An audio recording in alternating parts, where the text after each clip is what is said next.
Good morning, Serena and Logan, and mommy and daddy. And today, Saba and Safta. Safta is out in the kitchen making breakfast, and Saba is recording the another story for you. It's a short story. You saw three of the stories. That's story number 4. Today, it's a special story. Why is it special? Because today is Friday, 2024.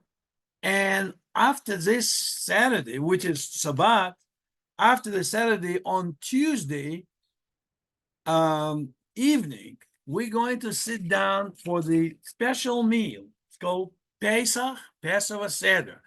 You probably will be with mommy and daddy, with your grandfather and grandmother and other relatives from your mommy celebrating Pesach. So you will be reading from a book.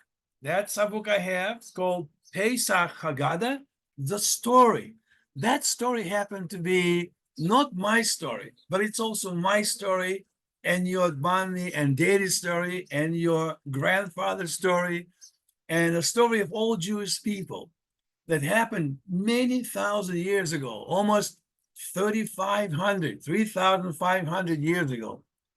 And Serena, this is for you especially to pay attention. Your brother, Logan, might be a little bit too young to understand this story, but maybe you can tell him a little bit later when he gets to be your age, but you should be able to understand it already. So many years ago, Jewish people were in Egypt. They went to Egypt from Israel because there was difficult situation in Israel. There was no food, there was starvation, and they went to Egypt to get food. And they lived in Egypt almost 200, 300 years, several hundred years. And they lived relatively peacefully, just like you do live peacefully in America or other places the Jewish people live. But in Egypt, a bad pharaoh, bad king came to power. And he wanted to do bad things for the Jewish people. He wants to make them slaves. And he wanted them to make them slaves. They can work for Egypt. And they want to destroy them. They want to destroy them with the hard labor. He made them build pyramids. I'm going to share the screen and show you the pictures of that. Let's see. Here's a picture of pyramids. And that is in Egypt. This is where Safta and I were several years ago. You see that Safta and me, your saba, in Egypt. And this is a pyramid that Jewish people built for the Egyptians many years ago by slave labor. It was very difficult. It was very hot, very uncomfortable. They didn't have much to eat. They were slaves. And Egyptians beat them and they abused them and they did bad things for them. And on Monday night, this coming Monday night during Pesach, our obligation, it's called in Hebrew mitzvah, our obligation is to tell the story from the book. What exactly happened? And we believe this is my descent, that is my family, this is my people, this is your mommy and daddy's people, this is your and Logan's people, this is people of your grandfather that lives not too far from New York. From that big problem, our God, the Almighty God, saved us. And the way he saved us, he sent 10 plagues, 10 punishment into Egyptians. It happened once a month for approximately 1 year, one plague a month. Moses, the leader of Jewish people, came and he told the Pharaoh. And Pharaoh said, I am not gonna let you go.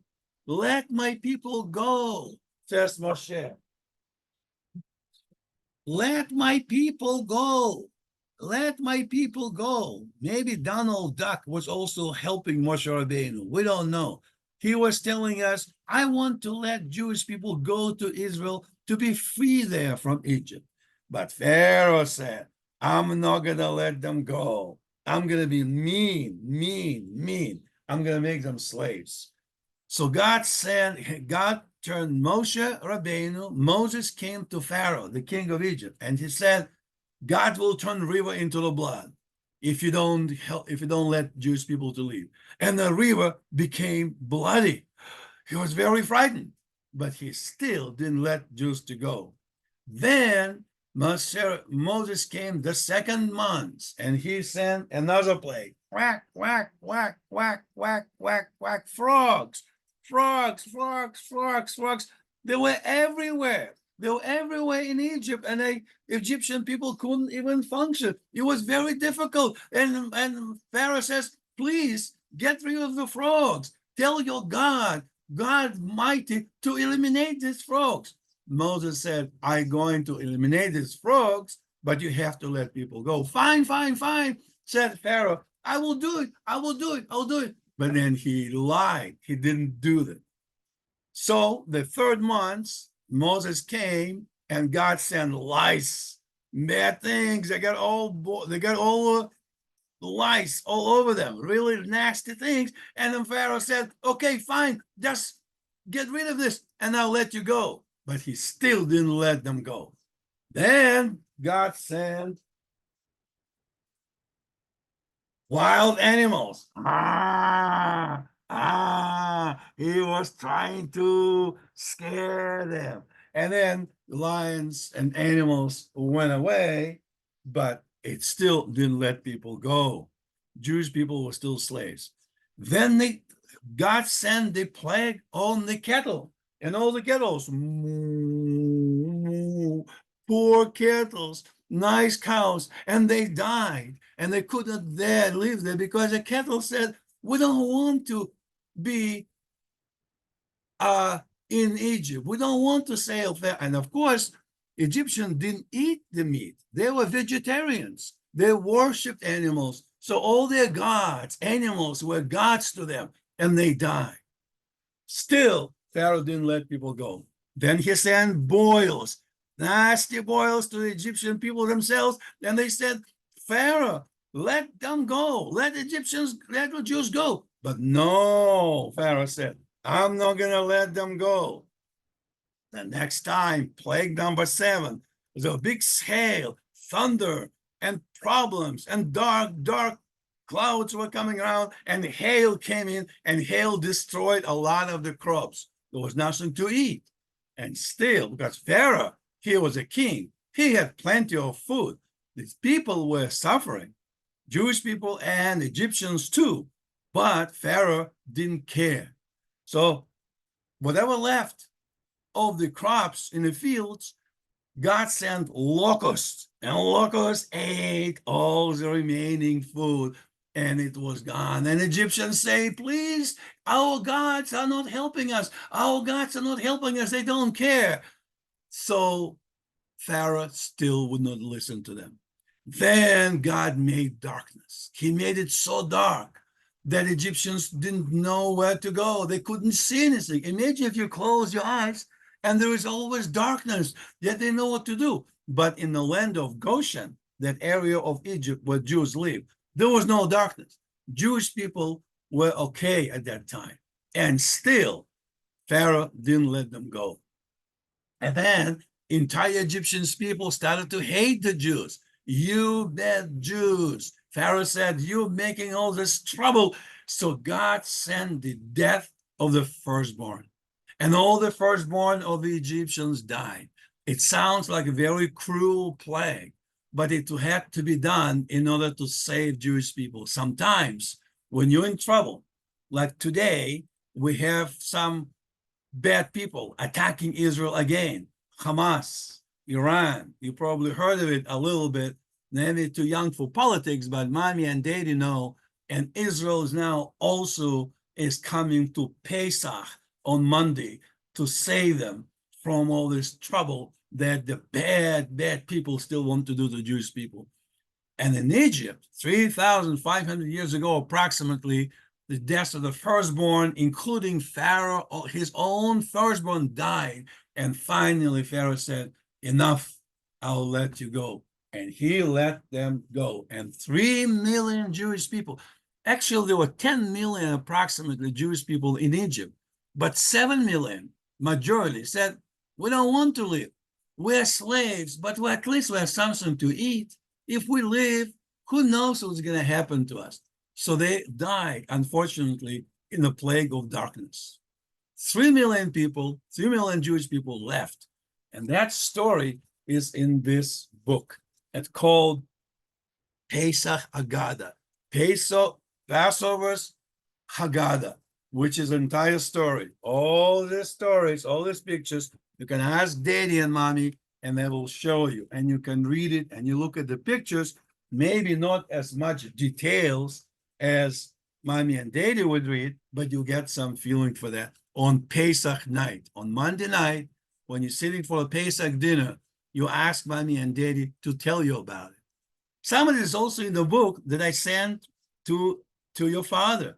He has the book about our own family history. And in this history, there are pictures of us, pictures of you, pictures of Logan, pictures of mommy and daddy, and me, your saba and savta, and also your grandfather and grandmother from White Plains, not too far from you. It's an interesting book, 400 pages book. You probably cannot read it yet, but when you get a little bit older, maybe daddy can read it to you, at least some portions of that. That's the story of the Pesach. I hope you like it. And right before Pesach, several weeks ago, we celebrated the holiday of Purim. And what's Purim?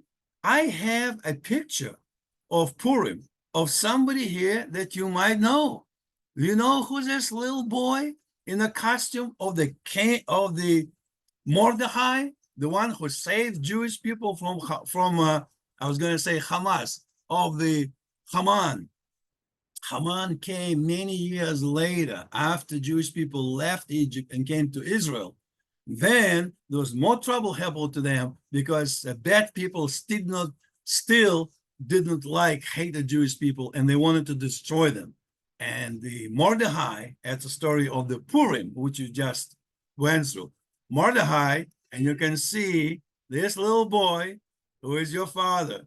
He is the one, his soul is also connected to the Mordechai, the one who saved the Jews. And so you, Serena, you're connected to him and to me and to all your predecessors that came from Egypt. Your soul is connected to them as well. And so is Logan's. So this is an interesting picture that you like it. That's, of course, on the Purim. But we're coming towards Pesach. This Shabbat, in a couple of days, today is Thursday, it will be Friday and then Saturday, and Saturday is Shabbat. That's called Shabbat Hagadol in Hebrew, big Shabbat, very special Shabbat, because that's Shabbat that many miracles started to happen that led eventually to the exodus, to exit of our people, your people, from this horrible place, come to the light, from darkness to light. And we have all Jewish people, me, Saba, your grandfather, your mommy and daddy, your sister, your brother, Logan, you, Serena. We have this part of a Jewish soul. We're all connected. And on this day, on Monday night, when you sit for the dinner, you'll be playing with your relatives, you with your cousins, and you're listening to the Haggadah story, and have a very nice dinner. You have a glass of wine. The young child asks 4 questions. If you're interested to know which are those 4 questions, give me a call, and I will tell you these questions, and maybe you can help answering them. So enjoy the Pesach. Enjoy the whole week. It's 8 days of Passover, and during this day, we eat matzah. I have some matzah in the box after bought it. We don't eat bread. Jewish people don't eat bread. We only eat matzah. And it's a very tasty cracker. You can have it with cheese. You can have it with like a sandwich. It's a very nice thing to do. And that we do it in recognition. When we're eating matzah, we recognize physically. We try to feel, not only to think, but to feel the taste of freedom. And hopefully that freedom will come and peace will come to the world. Even today, when there's still people that are trying to hurt us, they're trying to make Jewish people suffer. And hopefully, after this Pesach, I mean, maybe even before, the light of God, the light of our salvation will come to the world. I love you very much. I send you my love. And Savta, she is cooking there, is sending her love to you. Savta, are you here? Hello? Hello? I guess you can hear me, but she is saying she is sending her greetings, her love to you as well. We love you. We love your daddy. We love your mommy. We also love your grandparents in White Plain, your grandfather and grandmother, and all your cousins, and all your relatives, and all your friends. And we hope to talk to you soon. Maybe on Sunday, you can give me a call. You give us a call, and we'll talk about the story. And send me a little video. How you like this video, how you like the other 3 videos I send you. I would like to talk to you, maybe even live sometime face to face. I miss you so much. I love you dearly. I tell you my kisses from my heart, my beautiful, beautiful princess, and my beautiful, beautiful king, prince and a princess. And also all your favorite cats. Where's the cat? Oh, I prepared the cow to show you when I was talking about plagues, but I think I forgot. Oh, cow. Or maybe I did. And then for princesses and cats, meow, meow, meow, cats, also sending hello. And for Logan, ducks on trucks are also coming to say hi. Love you and talk soon. I always love to hear from you. You are in my heart. You're part of me. I'm part of you. And I hope you have a very nice Pesach. Shabbat Shalom and Pesach Sameach, as we say in these wonderful days leading to the Pesach.